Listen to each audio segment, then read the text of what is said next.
Hi friends, ಇಂದು ನಾವು ಗೌತಮ ಬುದ್ಧರ ಜೀವನ ಚರಿತ್ರೆಯ ಬಗ್ಗೆ ತಿಳಿದುಕೊಳ್ಳೋಣ. ಕಪಿಲವಸ್ತುವಿನ ಸಿಂಹ ಹನುವಿನ ಮಗ ಶುದ್ಧೋಧನ.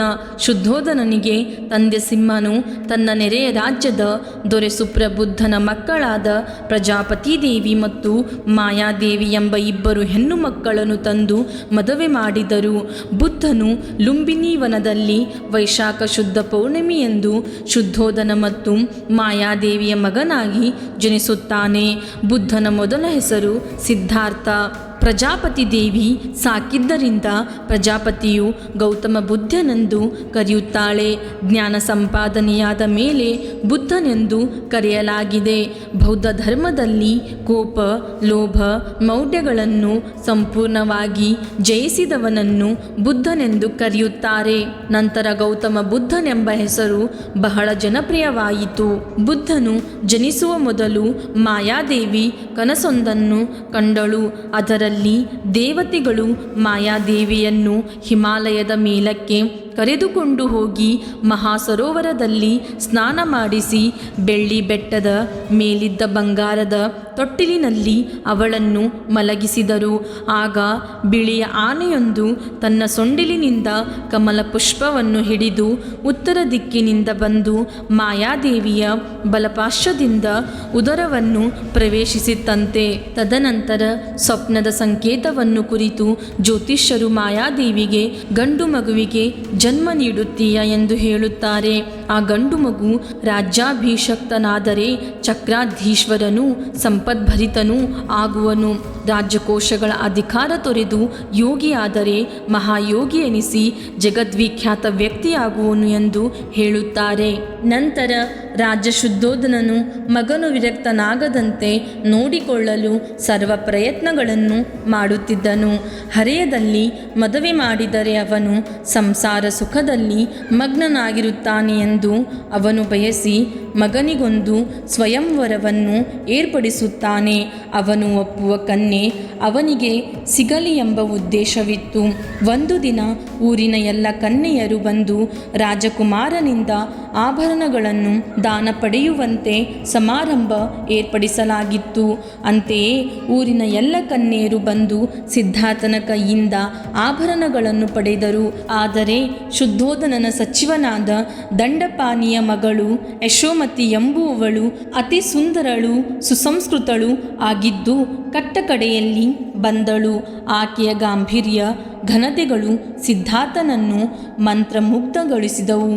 ದಾನ ಮಾಡುತ್ತಿದ್ದ ಒಡವೆಗಳೆಲ್ಲ ಮುಗಿದು ಹೋಗಿದ್ದವು. ಆಗ ಸಿದ್ಧಾರ್ಥನು ತನ್ನ ಬೆರಳಿನ ಉಂಗುರವನ್ನೇ ತೆಗೆದುಕೊಡಲು ಹೋದನು. ಆದರೆ ಅವಳು, ನಿಮ್ಮ ವಾತ್ಸಲ್ಯಮಯ ನೋಟವೇ ನನಗೊಂದು ಆಭರಣ, ಅದೇ ಸಾಕೆಂದು ಮುಂದೆ ಸಾಗಿದಳು. ಸಿದ್ಧಾರ್ಥನಿಗೆ ಯಶೋಧರೆಯಲ್ಲಿ ಮಮಕಾರ ಉಂಟಾಗಿದೆ ಎಂಬ ಗೂಢಚಾರ ವರದಿಯನ್ನಾಧರಿಸಿ ಯಶೋಧರೆಯನ್ನು ವರಿಸಲು ಸಮ್ಮತಿಸಿದರು. ಯಶೋಧರೆಯೊಂದಿಗೆ ಗೌತಮನನ್ನು ಮದುವೆಯಾಗಲು ನಿರ್ಧರಿಸುತ್ತಾರೆ. ನಂತರ ಸಿದ್ಧಾರ್ಥನಿಗೆ ಅವನ ರಾಣಿಯ ಸಂಘದಿಂದ ಅವನ ಜ್ಞಾನದ ಮಟ್ಟದಲ್ಲಿ ಹೊಸ ಹೊಸ ಅನುಭವಗಳನ್ನು ತಂದುಕೊಡುತ್ತಿದ್ದವು.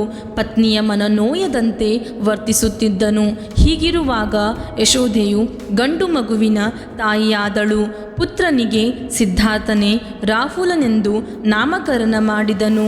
ರಾಜ ಶುದ್ಧೋಧನ ಪುತ್ರೋತ್ಸವ ಸಮಾರಂಭವನ್ನು ಅತ್ಯಂತ ವೈಭವದೊಡನೆ ನೆರವೇರಿಸಿದನು.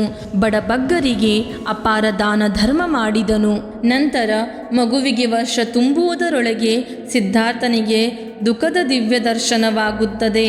ಒಮ್ಮೆ ಸಿದ್ಧಾರ್ಥ ಪೂರ್ವ ಸೂಚನೆಯನ್ನು ಕೊಡದೆ ತನ್ನ ಸಾರಥಿ ಚನ್ನನೊಂದಿಗೆ ನಗರ ಸಂಚಾರಕ್ಕೆ ಹೊರಟು ಹಾದಿಯಲ್ಲಿ ಮುದುಕನನ್ನು, ರೋಗಿಯನ್ನು ಮತ್ತು ಒಂದು ಸಾವನ್ನು ಕೊಂಡು ವ್ಯಾಕುಲಗೊಳಗಾಗುತ್ತಾನೆ.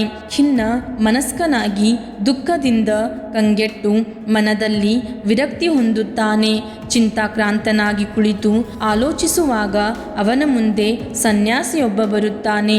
ಇದುವರೆಗೂ ಅಂತಹವನನ್ನು ಕಾಣದಿದ್ದ ಸಿದ್ಧಾರ್ಥ ಸಿದ್ಧಾರ್ಥ ಆ ಸನ್ಯಾಸಿಯನ್ನು ಪ್ರಶ್ನಿಸಿದಾಗ ಅವನು ಜನನ ಮರಣಗಳುಳ್ಳ ಪ್ರಪಂಚದಲ್ಲಿರುವ ಮಾನವನು ತಿಳಿದು ಕ್ಷಣಿಕ ಸುಖಕ್ಕಾಗಿ ಆಸೆಪಟ್ಟು ಸಾಗರದಷ್ಟು ದುಃಖ ಪಡುತ್ತಿರುವುದನ್ನು ನೋಡಿ ಹೆದಗೊಂಡು ಕಾಡುಮೇಡು ಅಲಿಯುತ್ತಾ ನೆಮ್ಮದಿಯಾಗಿದ್ದೇನೆ.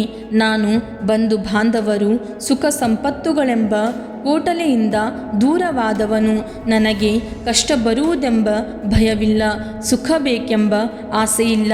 ಉರಿ ಬರಲಿ ಸಿರಿ ಬರಲಿ ಬೇಕು ಬೇಡ ಎಂಬ ಗೊಂದಲಕ್ಕೆ ಒಳಗಾಗದವನು. ಆತ್ಮ ಸ್ವತಂತ್ರನು ನಾನು. ಭೂಮಿಯೇ ನನ್ನ ಮನೆ, ಆಕಾಶವೇ ನನಗೆ ಹೊದಿಕೆ. ಅನ್ಯರ ಹಂಗಿಲ್ಲದ ಈ ಅರಣ್ಯ ನನ್ನ ವಿಹಾರ ತಾಣ ಎನ್ನುತ್ತಾನೆ. ಆ ಸನ್ಯಾಸಿಯ ಮಾತು ಸಿದ್ಧಾರ್ಥನ ಮನವನ್ನು ಸೊರೆಗೊಂಡವು. ಅವನ ಮನಸ್ಸು ಒಮ್ಮೆಲೆ ಶಾಂತವಾಗಿ ಒಂದು ದೃಢ ನಿರ್ಧಾರಕ್ಕೆ ಬರುತ್ತದೆ.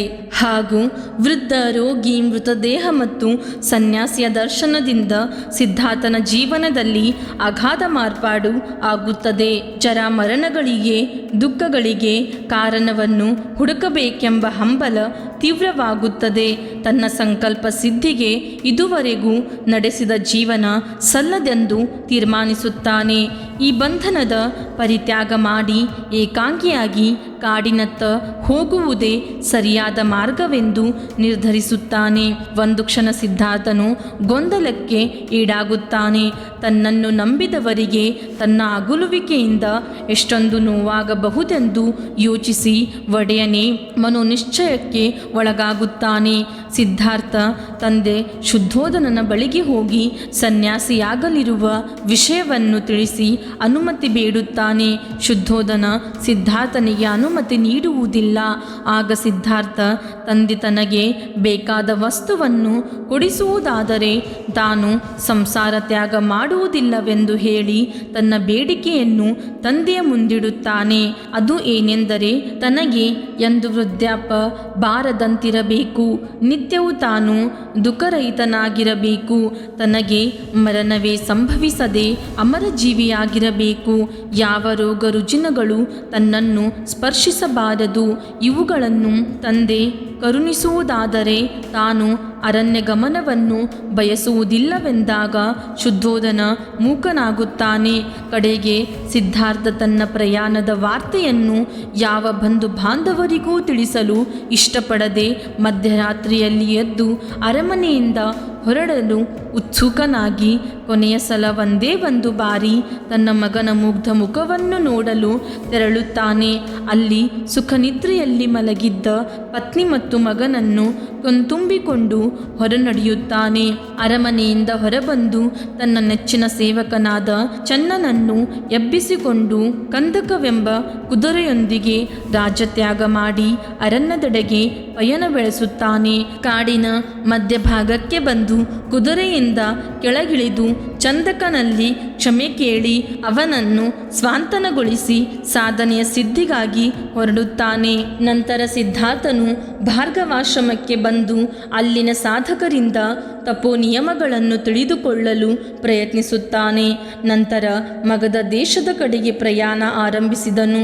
ರಾಜ್ಯ ವೈಭವವನ್ನು ಅನುಭವಿಸಿದ್ದ ಸಿದ್ಧಾರ್ಥನು ಅರಣ್ಯ ಸಂಚಾರಕ್ಕೆ ಹೆದರದೆ ಹಸಿವು ತೃಷೆಗಳ ಪರಿವೇ ಇಲ್ಲದೆ ರಾಜಗೃಹಕ್ಕೆ ಬಂದು ದಿನರ ಮನೆಯಲ್ಲಿ ಭಿಕ್ಷೆ ಎತ್ತಿ ತನ್ನ ಜೀವನದಲ್ಲಿ ಮೊದಲ ಬಾರಿಗೆ ಭಿಕ್ಷಾನ್ನವನ್ನು ಸ್ವೀಕರಿಸಿದನು.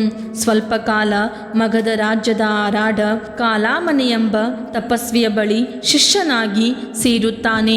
ಸಿದ್ಧಾರ್ಥನು ತನ್ನ ರಾಜ್ಯವನ್ನು ಬಿಟ್ಟು ಬಂದಾಗ ಅವನಿಗೆ 29 ವರ್ಷವಾಗಿತ್ತು. ಉರುವೇಲ ಅವನ ತಪಸ್ಸಾಧನೆಗೆ ಉತ್ತಮ ಸ್ಥಳವಾಯಿತು. ವಿವಿಧ ಪಂಥಗಳ ಗುರುಗಳ ಹತ್ತಿರ ಸತತವಾಗಿ 6 ವರ್ಷಗಳ ಕಾಲ ಅವರು ಹೇಳಿದಂತೆ ದೇಹದಂಡನೆ ಮಾಡಿದನು.